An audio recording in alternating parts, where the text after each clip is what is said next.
À quel âge je pourrais commencer à toucher ma retraite? La réforme de retraite. Dois-je épargner pour ma retraite? Il y a de plus en plus de retraités pour de moins en moins d'actifs. La retraite par points. Préfonds, le podcast.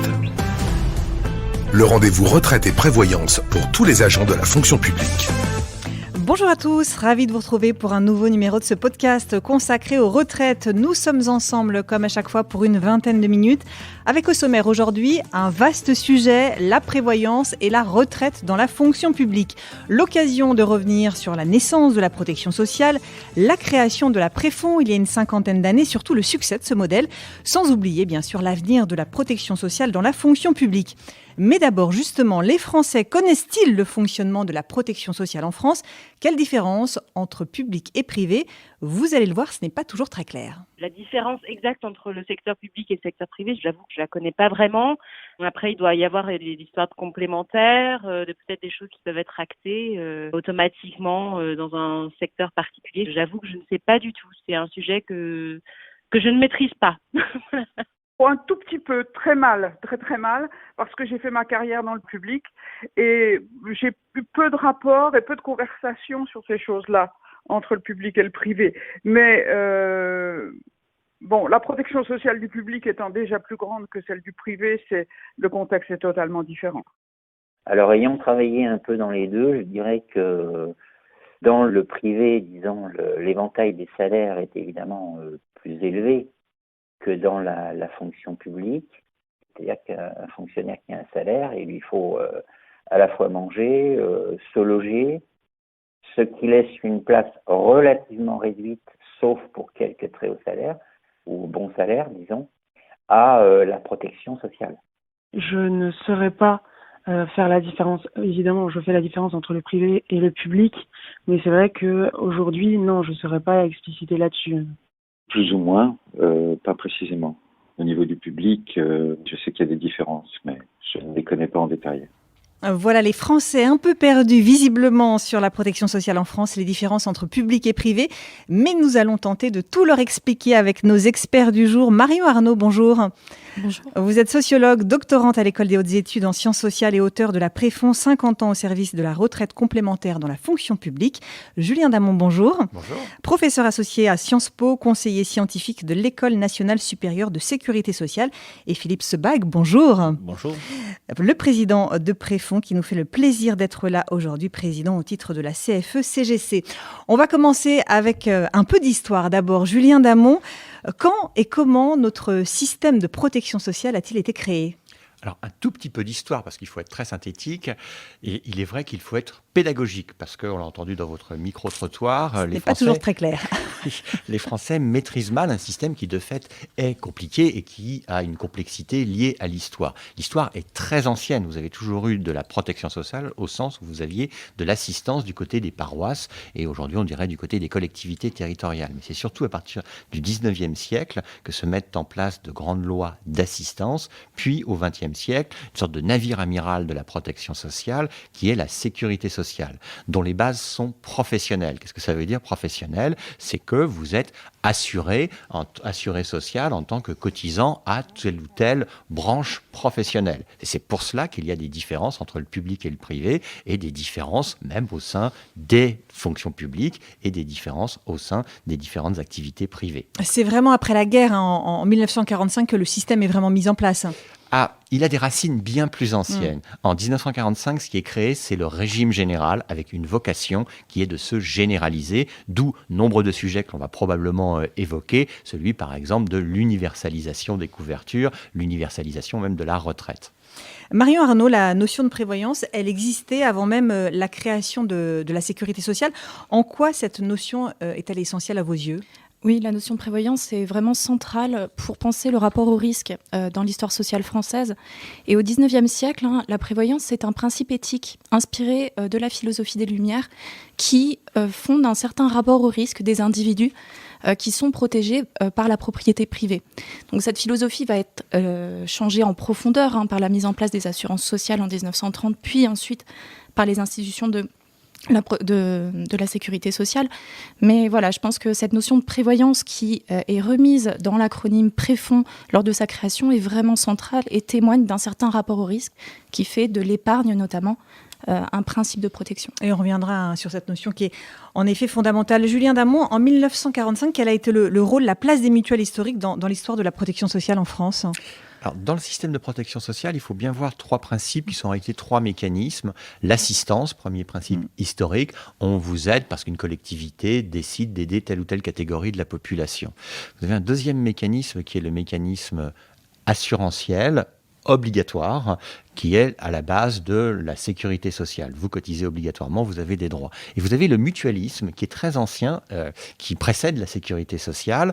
Eh bien, vous cotisez facultativement à telle ou telle garantie, telle ou telle institution. Et les mutuelles, concrètement, ont permis la naissance de la sécurité sociale. Et elles l'ont permis parce qu'il y a eu l'idée, il y a le passé, mais aussi parce que dès 1945, notamment du côté des fonctions publiques, ce sont les mutuelles de fonctionnaires qui ont assuré et qui continuent à assurer le versement des prestations de sécurité sociale. Marion, sur cette même question, est-ce que vous voulez compléter cette réponse ? Oui, je pense que le rôle des mutuelles, celles qu'on appelait à l'époque les sociétés de secours mutuels, est vraiment central au XIXe siècle dans ce qu'on appelait le modèle de la prévoyance libre. Et comme l'a dit Julien tout à l'heure, c'était ces organismes qui étaient chargés de jouer les intermédiaires entre les travailleurs et les différentes caisses d'épargne ou caisses de retraite pour leur permettre d'être protégés contre le risque.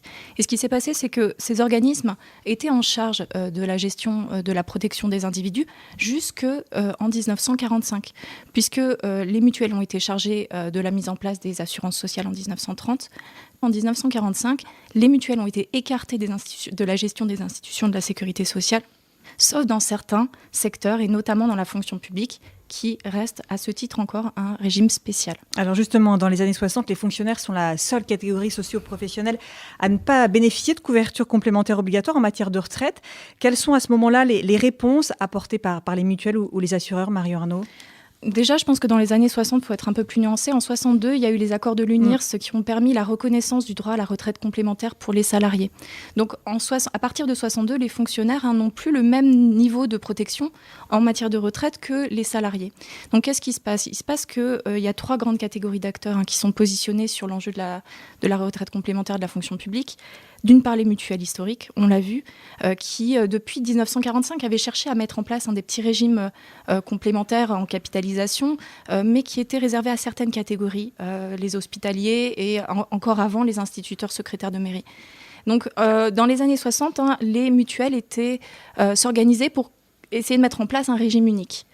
De l'autre côté, il y a les pouvoirs publics. Donc, les pouvoirs publics étaient en charge de la gestion des sociétés d'assurance qui avaient été nationalisées. Et donc, avait créé la CNP pour essayer de créer un renouveau de l'offre d'assurance individuelle. Mais surtout, la direction de la fonction publique, Marceau-Long, qui s'est approché des organisations syndicales, des fédérations de fonctionnaires, et qui a cherché à les fédérer autour de du projet de mise en place d'un régime unique pour tous les fonctionnaires. Et je pense que c'est vraiment l'acte fondateur de l'après-fonds. Alors Philippe Sebag, justement, on voit bien que l'histoire de l'après-fonds, elle est intimement liée à l'histoire de la fonction publique, avec cette spécificité que Marion Arnaud évoquait à l'instant, la création par 4 syndicats. Oui, dès 1964, 4 organisations syndicales, la CFDT, FO, CFTC et la CFE-CGC, se sont bien rendus compte qu'il y avait tout de même un trou dans la raquette et que, en particulier, on devait trouver un système pour pouvoir cotiser, notamment sur les primes, etc., et créer donc un régime de retraite supplémentaire.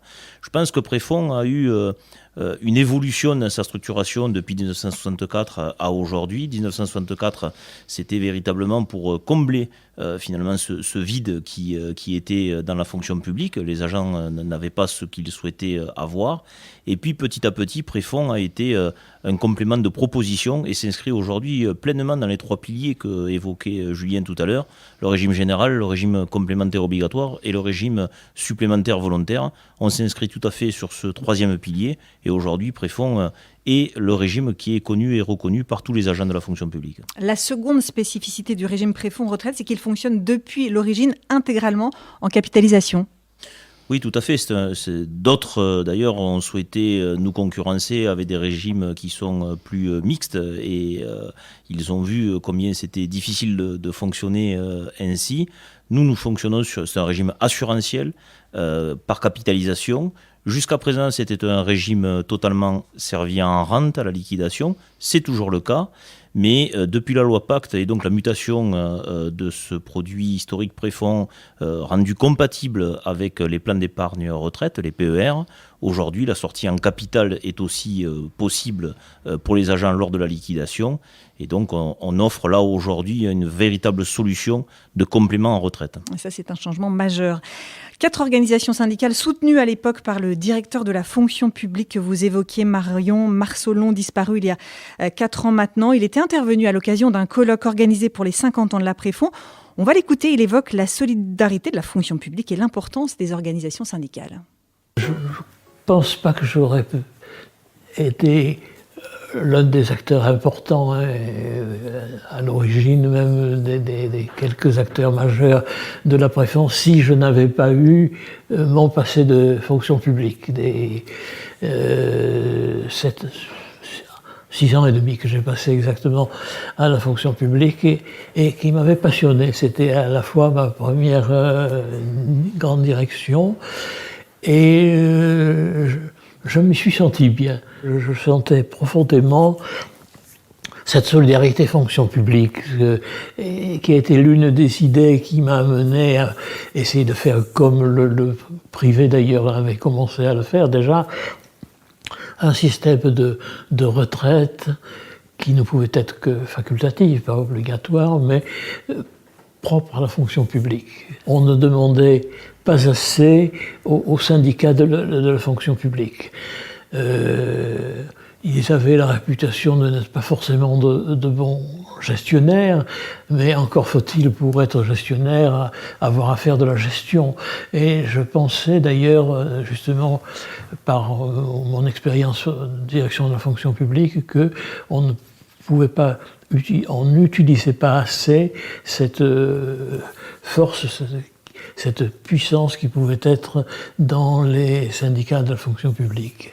Mais il faut y croire, il faut se dire chaque fois qu'on remplit une mission, eh bien, elle était nécessaire pour l'intérêt général. Voilà Marsolon qui était intervenu à l'époque d'un colloque organisé pour les 50 ans de l'après-fond. Philippe Sebag, une réaction peut-être sur l'importance de faire confiance aux syndicats ? Oui, je crois que l'exemple de Préfonds est édifiant. 4 organisations syndicales dans une structuration de gouvernance avec des hauts fonctionnaires issus de la spécificité de la fonction militaire. C'est un endroit que je qualifierais de démilitarisé, où chacun arrive à s'exprimer et où le consensus est recherché. Et c'est bien la moindre des choses, puisque le consensus accompagne finalement le service rendu aux affiliés. Et on essaie de baser notre fonctionnement sur 2 valeurs, sur 2 principes essentiels, qui sont effectivement le rendement, parce qu'il faut servir une rente digne de ce nom, et puis un certain nombre de valeurs qui accompagnent Préfonds depuis très longtemps, notamment les investissements socialement responsables. Et nous essayons de donner un sens aux investissements de nos collègues, et on essaie de leur prouver, de leur démontrer tous les jours que mettre de l'argent à Préfonds, ça donne une rente évidemment, et ça permet d'améliorer sa retraite, mais il y a aussi un sens dans ces investissements. Julien Damon, un mot peut-être sur la sociologie, le comportement des fonctionnaires, leur attachement à la sécurité dans leur choix par exemple. Là, je pense qu'il faut voir ce sujet de la sécurité sur 3 plans. Il y a le sujet de la sécurité sociale générale. Lorsque la sécurité sociale est créée en 1945, l'ambition, c'est de placer les gens, les protéger des insécurités. Donc les fonctionnaires comme les non-fonctionnaires cherchent à ne pas être trop face au risque de la vie, à savoir qu'on ne doit pas être ruiné par un accident du travail, par la maladie, et on ne doit pas mourir dans la misère. C'est ça la première chose sur la sécurité. Ça n'a pas grand-chose de différent entre fonctionnaires et non-fonctionnaires. Il y a un deuxième sujet sur la sécurité qu'on met souvent en avant aujourd'hui, qui est la sécurité de l'emploi. C'est une spécificité heureuse dans ces périodes, certainement, période de Covid, mais ce n'est pas le sujet essentiel historique de la sécurité. Le troisième point sur la sécurité, c'est que s'il y a eu cette sécurité de l'emploi, c'est par rapport à l'insécurité non plus sociale, mais politique. C'est-à-dire que les fonctionnaires ne dépendent pas du bon vouloir politique des gens qui passent à la tête des ministères ou à la tête des exécutifs des collectivités territoriales. Donc il faut raisonner sur ces 3 dimensions, sécurité sociale, sécurité de l'emploi et sécurité politique. Ce qui distingue les fonctionnaires, ce n'est pas un attachement plus élevé à la sécurité, c'est dans leur statut la possibilité de ne pas dépendre trop des évolutions politiques. Marion Arnaud, on a évoqué la création de l'après-fonds. Parlons un peu du développement peut-être dans les années 90. Est-ce qu'il y a un tournant au moment du livre blanc de Rocard ? Alors, un tournant dans l'histoire de l'après-fonds, oui, puisque la publication du livre blanc est l'occasion de la mise en place des premières rencontres parlementaires sur la protection sociale, qui permet à Préfonds Retraite d'acquérir une visibilité nouvelle sur la scène publique, puisque de discrets régimes corporatistes, finalement, il est promu au rang de modèle pour l'évolution du système de retraite, et notamment en vue de sa nature en capitalisation. Et donc, ce tournant-là, il se fait dans des conditions qui sont un petit peu ambiguës, puisque on fait de Préfonds Retraite le modèle d'une certaine forme de fonds de pension à la française, une expression qui traduit une certaine forme de fascination pour la capitalisation, mais qui en même temps ne rend pas du tout compte des spécificités de la philosophie du modèle porté par l'après-fonds et par les organisations syndicales. Alors justement, sur les spécificités, la philosophie, Philippe Sebag, quelles sont les missions de Préfonds, le poids du régime aujourd'hui ? Ce n'est pas une caisse de retraite comme les autres. Non, ce n'est pas une caisse de retraite comme les autres, ce n'est pas non plus un fonds de pension tel qu'on l'évoque parfois dans un certain nombre de fantasmes. C'est un régime assurantiel avec quatre assureurs qui pilotent les investissements. Quelques chiffres, c'est 470 000 affiliés aujourd'hui qui font confiance à Préfonds, avec 17 milliards de provisions aujourd'hui, et ça représente à peu près 25% de l'épargne retraite des particuliers. La spécificité de Préfonds, moi je la retrouve surtout dans la manière dont elle est commercialisée. Nous n'avons pas d'agence sur le territoire national. Ce sont des agents qui parlent aux agents, c'est le bouche à oreille, ce sont les organisations syndicales qui en font de la promotion, et ce qui amène finalement un contact direct. On va vers l'affilié, on va vers l'agent, on lui explique ce que Préfonds peut lui apporter, on lui explique comment Préfonds est géré, et ce qui fait qu'aujourd'hui, enquête après enquête, on s'aperçoit que Préfonds est véritablement reconnu et connu par les agents, et qu'ils font confiance surtout à la marque Préfonds. Préfonds aujourd'hui est une marque dans la fonction publique et dans tous les agents publics en ce qui concerne les retraites supplémentaires. Julien Damon, la protection sociale en termes de masse financière, qu'est-ce que ça représente ? Alors, la protection sociale en général, c'est les retraites, l'assurance maladie, la politique familiale, la politique du logement, la lutte contre la pauvreté, etc., etc.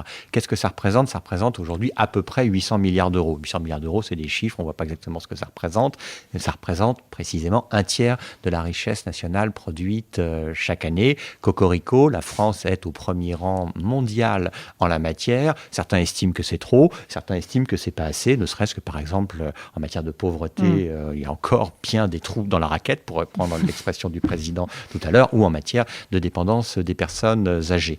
Les retraites, globalement, là-dedans, c'est près de la moitié de ces 800 milliards d'euros. Donc, c'est le gros morceau. On ne l'a pas toujours en tête. En quoi Préfonds a atteint sa pleine notoriété dans les années 2000, Marion Arnaud ? Alors, donc c'est à l'occasion de la réforme des retraites de 2003 qu'effectivement, Préfonds Retraite acquiert une notoriété, on va dire, vraiment nationale. L'idée, c'est que pour comprendre cette réforme des retraites de 2003, il faut revenir un petit peu dans les années 90, puisque ça fait plus de 10 ans, en 2003, qu'au niveau européen, est promu un certain modèle de réforme des systèmes de retraite nationaux sur le modèle à 3 piliers dont Philippe Sebag a parlé tout à l'heure, qui fait du coup de la mise en place de régimes supplémentaires facultatifs en capitalisation un petit peu la grande nouveauté, en tout cas pour certains systèmes. Et en France, notamment, la réforme de 2003, elle est notable parce qu'elle permet justement la création de ces nouveaux régimes supplémentaires facultatifs. Et ce qui se passe, c'est que c'est en mobilisant l'exemple de la Préfonds qu'on justifie politiquement de la mise en place de ces mesures et de ces réformes. Sauf que ce qui se passe, c'est que les membres de la Préfonds n'ont jamais été invités lors de la réforme de 2003. Et donc, du coup, la mise en place du RAFP donc régime additionnel de la fonction publique, la mise en place des PERP et la mise en place des PERCO, qui a été mise en place parce que l'Après-Fonds existait pour les fonctionnaires, finalement, ne représente absolument pas la philosophie des membres de l'Après-Fonds en 2003. Donc c'est un peu paradoxal, cette pleine notoriété. Elle est réelle, elle est médiatique, et c'est vrai qu'en l'espace de 1 an, en 2004, le niveau d'affiliation a été multiplié par 10. Et l'histoire de l'Après-Fonds, sa construction depuis 50 ans, elle repose en grande partie sur la confiance des agents publics, comme l'explique Christian Carrega, le directeur général de l'Après-Fonds. Cet élément de confiance est extrêmement important et il est engageant pour nous et il nous oblige à être de plus en plus professionnels, il nous oblige à être toujours dans l'innovation. Depuis l'origine, c'est plus de 470 000 agents publics qui nous ont fait confiance. J'ai moi la chance de diriger donc des équipes qui sont extrêmement professionnelles, qui doivent toujours rester en pointe. On a amélioré significativement les relations avec nos affiliés, à la fois en termes d'innovation et à la fois en termes de relations clients. On a depuis longtemps pris le virage de la digitalisation avec aujourd'hui une affiliation sur 2 qui est signée en ligne, avec un internaute sur 2 qui se connecte via son smartphone, avec un affilié sur 3 qui nous a connus via nos campagnes de marketing sur Internet.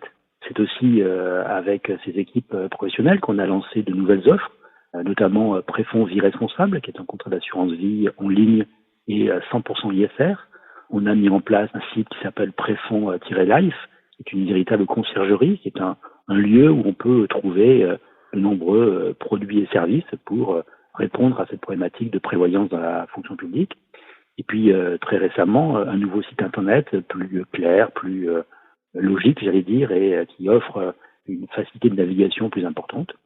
Et puis, c'est aussi cette confiance de nos affiliés ne nous empêche pas d'avoir un dialogue exigeant avec nos assureurs, notamment avec CNP Assurance, qui nous accompagnent depuis 50 ans, mais ça n'empêche pas de rester exigeant et de rester vigilant sur la qualité du service qui est offert aux agents publics. Voilà, Christian Carrega, directeur général de l'Après-Fonds. Philippe Sebag, innover, se réinventer, c'est indispensable aujourd'hui pour l'Après-Fonds, pour franchir peut-être de nouvelles étapes aussi.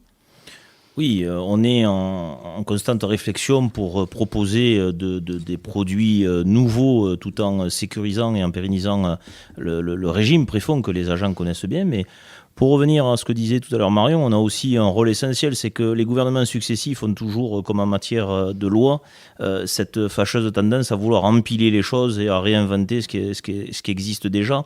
Et Préfonds s'engage là aussi en tant qu'acteur institutionnel de la place pour essayer de trouver des solutions avec les pouvoirs publics. On les a trouvées notamment avec la loi Pacte sur la compatibilité avec le plan d'épargne retraite.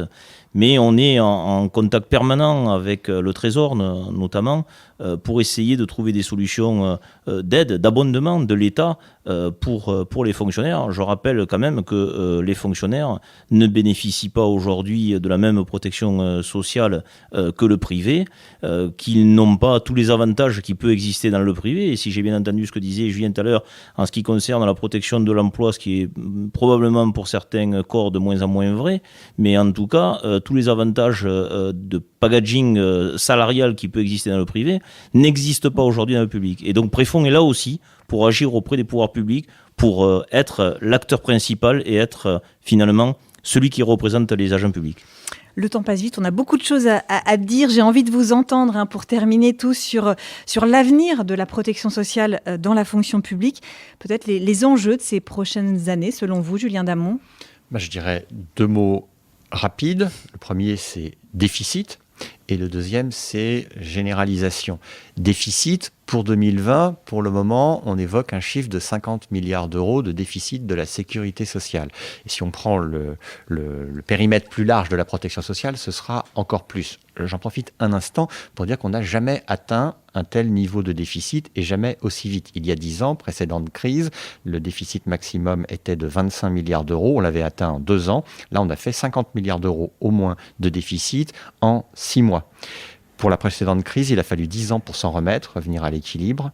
Là, il faudrait peut-être 20 ans. Donc, c'est pas pour faire du pessimisme pour le pessimisme, mais l'avenir sur le plan des déficits publics est problématique. Premier élément. Deuxième élément, avec des sujets très importants sur le thème des retraites, c'est le régime universel des retraites, qui fait des remous, qui fait des débats, absolument. Mais le sujet est plus large. C'est ce que le système pour les fonctions publiques doit se comprendre dans un moment historique de d'extension à tout le monde des protections. Et d'ailleurs, dans une certaine mesure, Préfonds, pour cela, l'incarne. C'était, comme son nom l'indique, un système pour la fonction publique, et c'est un système qui s'est ouvert bien plus largement à tout le monde. Donc, déficit, mais aussi généralisation, uniformisation, sans que ce soit totale unification. Voilà, plein d'oignons. Marion Arnaud, sur les enjeux à venir. Oui, pareil, je pointerai peut-être 2 éléments. Le premier, c'est l'avenir de la retraite dans la fonction publique. Il est conditionné par la mise en place de ce fameux régime universel qui signifierait la fin d'un régime spécial, donc régime spécial qui correspond à des règles comptables spécifiques aussi en matière de retraite, puisque on a peut-être tendance à l'oublier, mais l'État ne provisionne pas pour la retraite de ses fonctionnaires. C'est inscrit dans le grand livre de la dette publique. Donc ce sont largement les générations futures qui payent pour la retraite des fonctionnaires passés et puis pour les futures retraites. Donc ça, c'est un premier point. Deuxième point, je pense qu'il faut penser l'avenir de la retraite de la fonction publique dans le cadre de ce qu'on appelle le paradigme de l'investissement social. Donc là, c'est cette nouvelle philosophie qui inspire les réformes de la protection sociale à l'échelle européenne et aussi dans une certaine mesure en France, qui fait que l'individu ne va plus être protégé face à des risques sociaux définis, mais accompagné tout au long de sa vie face à différents risques. Et donc là, je pense que l'histoire de la Préfonds a certainement des éléments aussi à apporter en matière de, notamment le renouveau de cette notion de prévoyance individuelle, prévoyance collective. Là, je pense qu'il y a vraiment quelque chose à faire à ce niveau-là. Philippe Sebag, les grands chantiers de la Préfonds pour les années à venir? Écoutez, moi je pense qu'il faut toujours garantir une certaine transparence, honnêteté et sécurisation à nos affiliés. Maintenant, on ne va pas rentrer dans le débat des retraites parce que sinon le syndicaliste que je suis va évidemment déborder sur le temps. On fera peut-être une prochaine émission. Voilà, ça va, sinon je vais trop déborder. Moi, je pense néanmoins que je regarderai Préfonds dans le cadre justement de cette notion de réforme des retraites que j'aborderai pas, sur le prisme du financement. Je crois que les investissements qui sont faits par les cotisations des affiliés, ces cotisations peuvent avoir un effet vertueux dans l'économie sociale, dans l'économie locale et notamment dans l'économie des entreprises aujourd'hui qui sont en difficulté. Donc je crois que le gouvernement aurait soit bien inspiré de regarder de ce côté-là plutôt que de thésauriser l'argent sur des livrets A que je ne critique pas par ailleurs. Mais je pense qu'investir sur des régimes à long terme qui peuvent eux-mêmes réinvestir dans l'économie locale, ça a du sens aussi. Donc Préfonds s'inscrit dans toute cette philosophie, assurer la pérennité pour les affiliés, mais aussi s'inscrire dans la démarche d'une finance responsable pour notre pays. Merci beaucoup à tous les trois d'avoir participé à cette émission. Marion Arnaud, sociologue, doctorante à l'École des hautes études en sciences sociales, auteur de la Préfonds, 50 ans au service de la retraite complémentaire dans la fonction publique. Julien Damon, merci à vous, professeur associé à Sciences Po, conseiller scientifique de l'École nationale supérieure de sécurité sociale. Philippe Sebag, le président de Préfonds au titre de la CFE-CGC. Merci de nous avoir fait le plaisir d'être là aujourd'hui. Je laisse le mot de la fin à Dominique Libaud, directeur de l'École nationale de la sécurité sociale. Et nous, on se retrouve très bientôt. La crise sanitaire actuelle nous rappelle, si besoin en était, l'importance de la protection sociale dans la société française. Aujourd'hui, la protection sociale, c'est un tiers de la richesse nationale et c'est quelque chose qui non seulement est un élément important sur le plan des finances publiques, mais c'est quelque chose qui est fondamental dans le vivre ensemble, dans ce qui fait société, puisque c'est un immense système à la fois de solidarité et de responsabilité. Et je crois que l'avenir de la protection sociale s'écrira avec tous les Français dans cette idée de solidarité et de responsabilité.